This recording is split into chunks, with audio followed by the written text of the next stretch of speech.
For today's topic is about dengue. So what is dengue, how is dengue treated, and how it can be cured.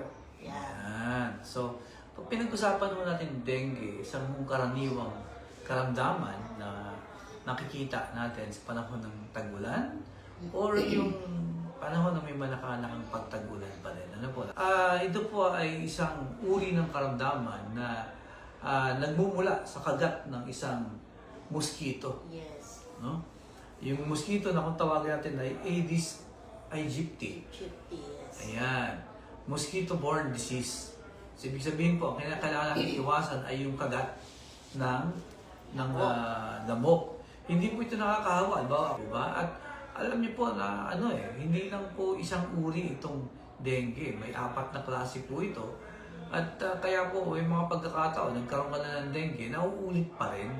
Tayong early symptoms, Doc. Okay, ano po yung early symptoms natin?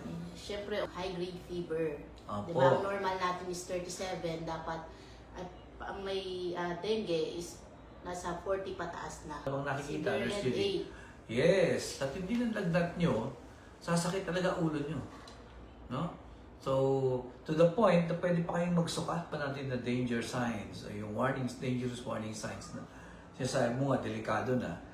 Pag nagdugo po kasi, no? Especially pag masakit yung tiyan, pag nagdugo po yan, yung dumi, tinitignan natin eh. Yes, Doc. Baka maging color, ang color niya naging tar.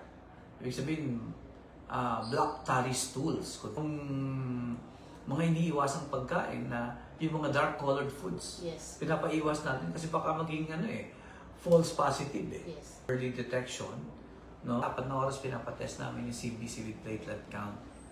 But then again, sa panahon ngayon, may mga bago na tayong testing procedures. No? Yes, Doc. We can actually easily determine the presence of dengue by simply doing the dengue NS1 testing. At ang dengue hemorrhagic fever may kategorya din. Yes. 1, 2, 3, and 4 din yan. So, we have to really monitor the platelet count. Kasi yan po ang nagpapataas ng kategorya eh. Tsaka yung mga bata kasi, Doc, especially mga babies, kaya sila hirap din dahil sila yung hindi pa ganun yung capacity ng katawan nila to recover sa mga sakit-sakit. Kaya importante talaga ng close monitoring. Alam niyo po, yung mga batang ito, kailangan din ng vitamin C, ha? So, you can give them vitamin C regularly. Tandaan natin, ang vitamin C po essential sa katawan natin. Again, with early diagnosis, proper rehydration, medical supervision, makaka-recover naman po tayo sa dengue. Maraming pong salamat sa walang sawang pagsubaybay, pakikinig at panonood sa aming Tuesday program ng The Good Life Show ng JC with Doc Ferds and Nurse Judy. Maraming salamat po sa inyo. Maraming salamat po. God bless sa inyo lahat.